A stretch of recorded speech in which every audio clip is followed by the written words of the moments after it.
TCKid.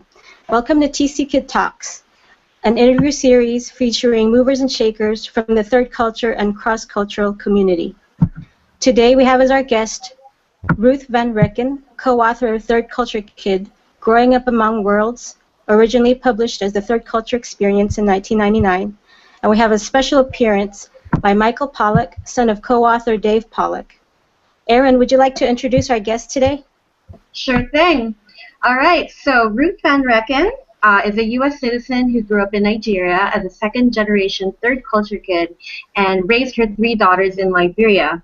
Ruth is the co-author of Third Culture Kids, Growing Up Among Worlds, and the author of Letters Never Sent, her personal journal written as she sought to understand the long-term impact of her cross-cultural childhood. For nearly 30 years, Ruth has traveled extensively both nationally and internationally, speaking about issues related to global family lifestyles. Currently, she is seeking to understand how lessons learned from the TCK experience can transfer to others raised among many cultural worlds for various reasons. She is co-founder and past chairperson of the annual Families in Global Transition Conference, and in addition to her 2 books, she has written a chapter in Strangers at Home, Unrooted Childhood, and Writing Out of Limbo, as well as other writings. We also have Michael Pollock joining us today. Mike is an educator and trainer with a passion for third culture and cross-cultural kids. Mike grew up as a pastor's kid and a missionary's kid between the U.S. and Kenya, and has worked short-term in South Africa, England, and Kenya.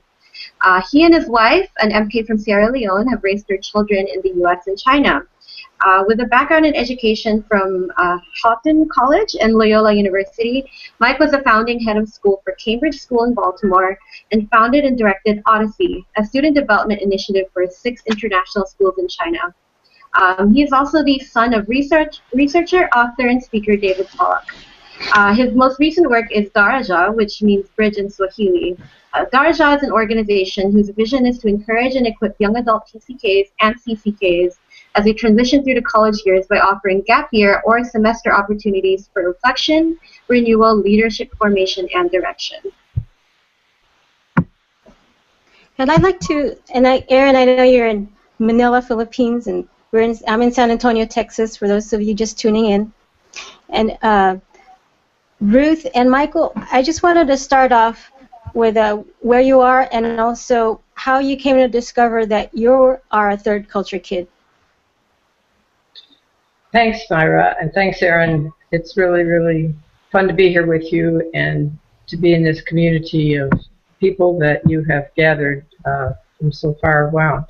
I'm in Indianapolis, and I was living in Liberia when I first heard that I was a TC kid, someone who had come from one culture, gone to another culture, and grew up in that world that is shared with others who are doing a similar experience. I was in Liberia, and I went to the mailbox one day, and as I began writing in the first foreword to the first edition of TCKid book, said, you know, some days there is a moment that changes your life forever, and you didn't even know it was coming. And I went to the mailbox, I opened the mail, there was a letter from my mother. In it, she had put an article, and it just said Third Culture Kid at the top, and it was written by David Pollock. Never heard the term. I thought my mother was sending it because we were living in Africa, and maybe it was something about third world or something, and you know, why would she send it? But since my mom sent it, I thought I should read it, and so I could comment on it. So as I started reading it, I thought, oh my goodness, this sounds like me, because it was talking about some of the feelings people had when they lived in this world among worlds where there's so many paradoxes, and we'll be talking more about that. But that was the first time that I had ever heard the term and that I had any awareness that there was language from my experience. How about you, Mike? Hi, good morning, everyone. I'm calling in from Muskegon, Michigan. It's a new home. Been here about 2 months, and so loving that. And I'm really honored to be here among these great folks. This way. My understanding of being a TCK was more of a slow dawning experience as my family returned from Kenya, and my dad, after working with MKs and TCKs in Kenya, began to work with with TCKs coming back from overseas with reentry seminars. I think that was probably the first, and then realizing that some of our experiences, I think he was still in still in that learning mode. What does this mean? What are the implications?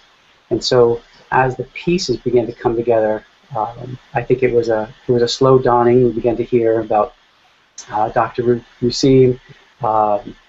We got to meet folks in global nomads, and that the name that should be on the tip of my tongue just slipped my mind.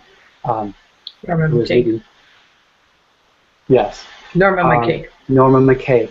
Yes, and so I think it was really a process over time that was saying, oh, we're like others. And I did go to I went to a reentry seminar.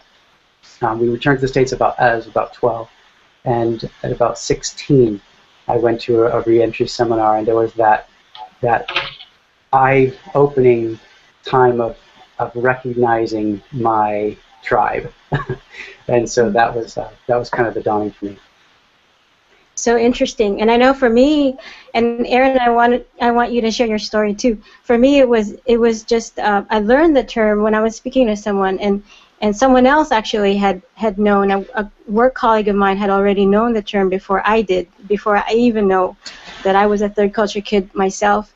And so that led me to a Google search, and then I ended up on TCKid.com, and then the rest is history. But it's just so interesting how we all have such a common experience that whether we know it or not, so many other people around the world, no matter where they started off with, whether they started off as a missionary kid or a child of a foreign service diplomat or someone with a parents in multinational corporates that have branches all over the world, or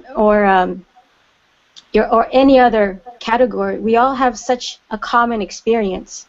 And before Erin shares her story of how she discovered she was a third culture kid, I also just want to give a special appreciation to those of you out there who don't consider themselves third culture kid or are just tuning in just to find out more.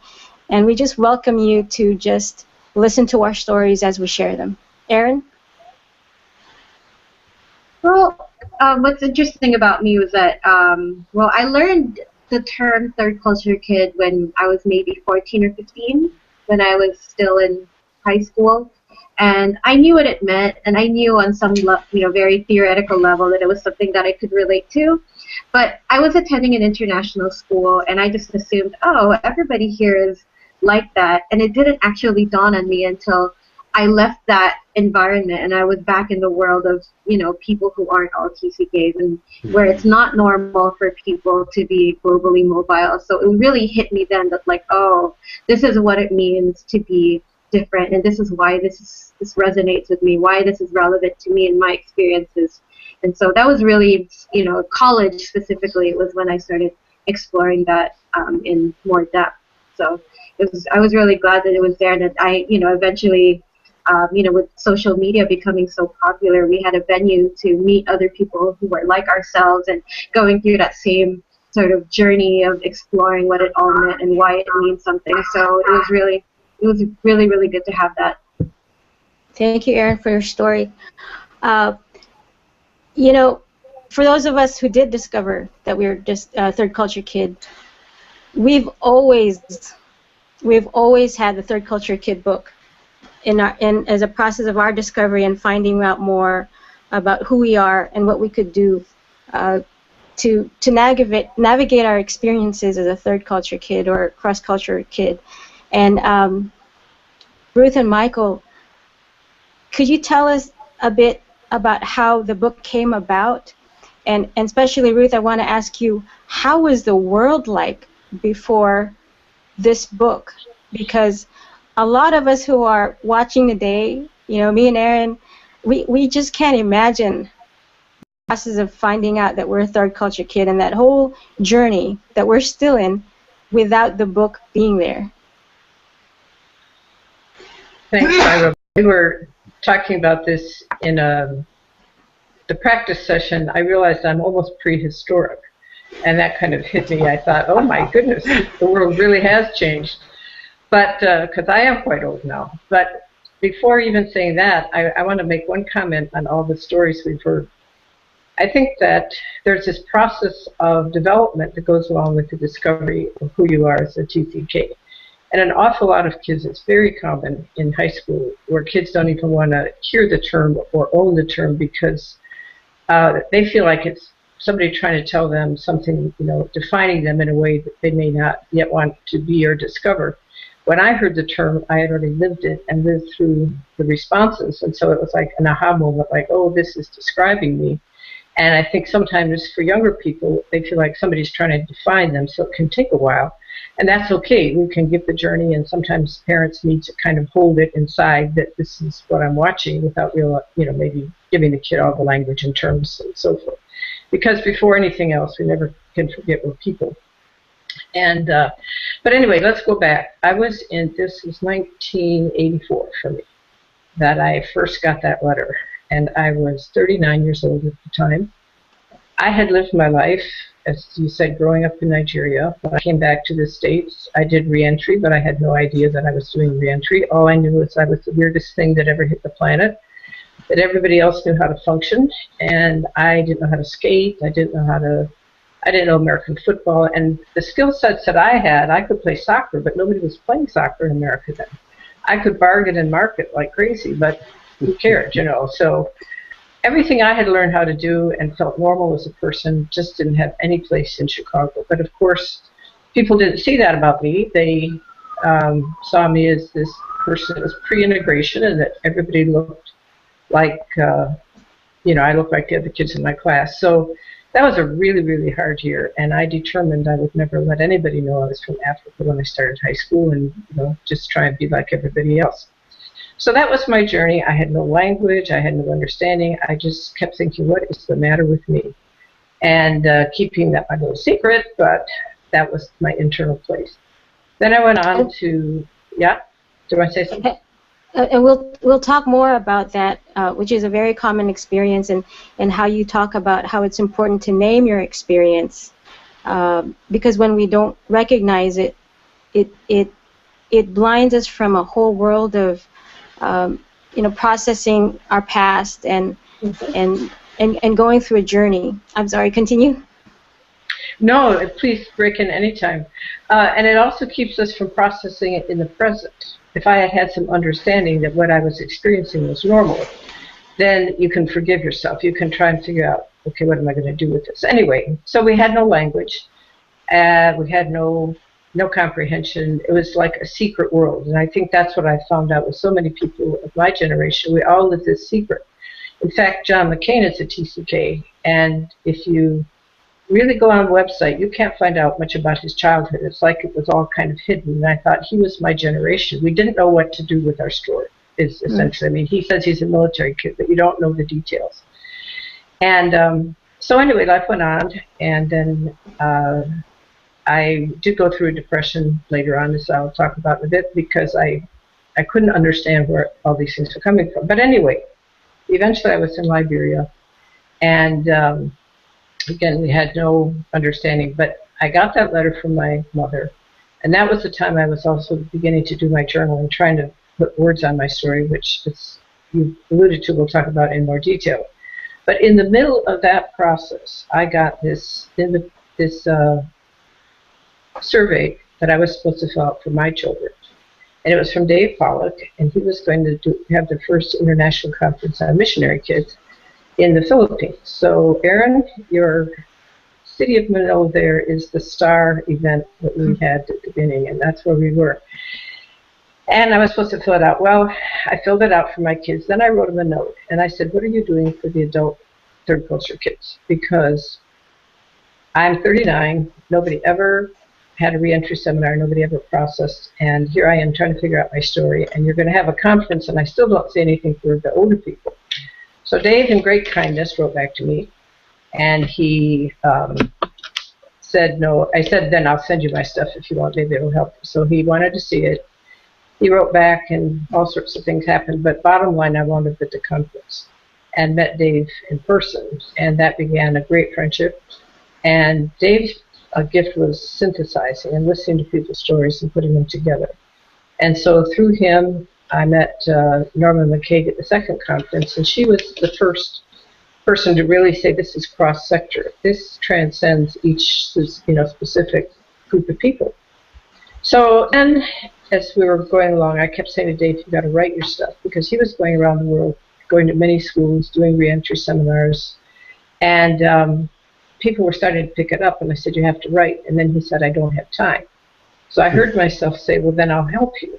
And I just thought, how hard could it be? It's a little profile and transition. And so I began trying to help with that, and then the editor said, well, you have to explain it. Why does it happen? I thought, well, I don't know.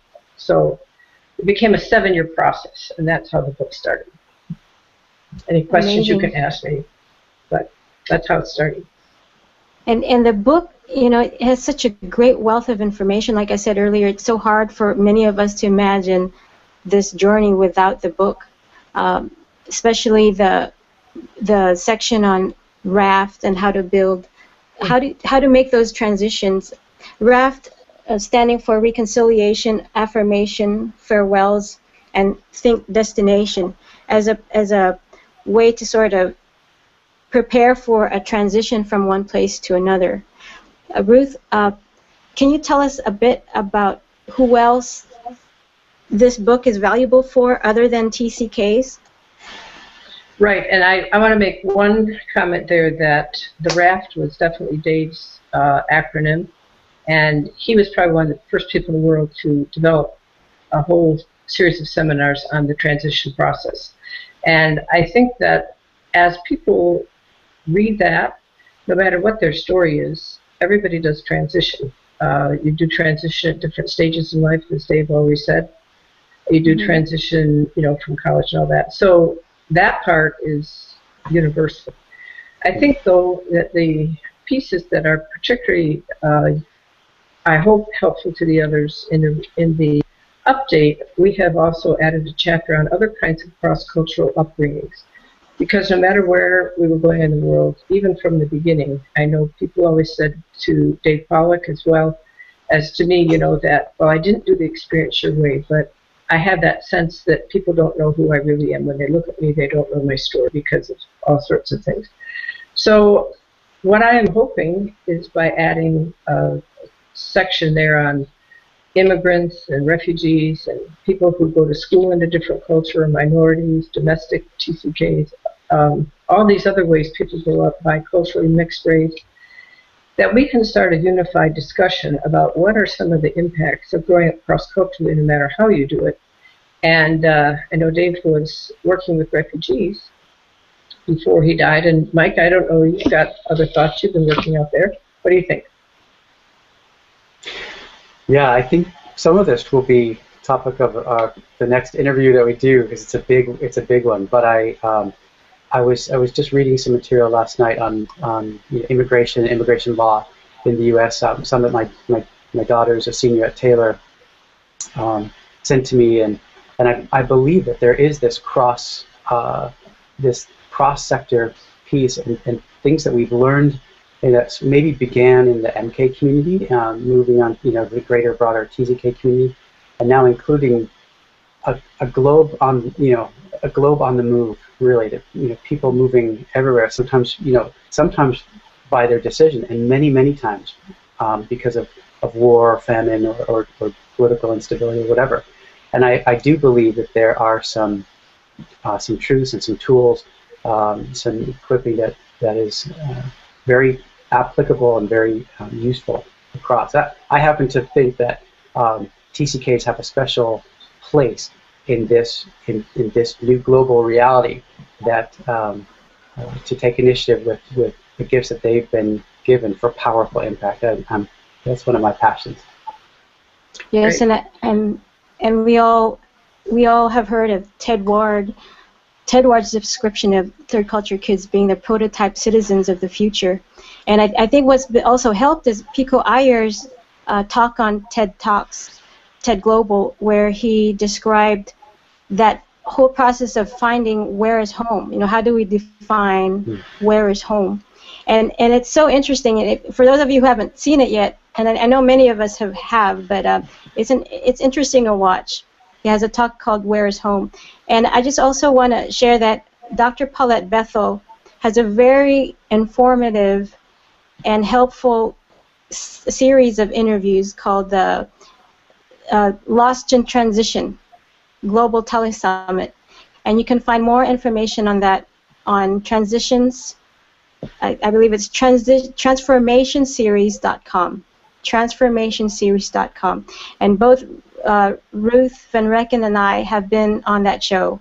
And listening to the other guests, like Rahul Gandatra, it's so interesting to hear all the stories. I learned something about Kobe Bryant that I didn't even know because I was listening to Rahul and Dr. Bethel and Havala talk about third culture kids and reveal more about third culture kids. For the audience, I do want to share that we have a special request from the audience to be involved in this whole process of helping others find out more about third culture kids that we'll ask of you at the end.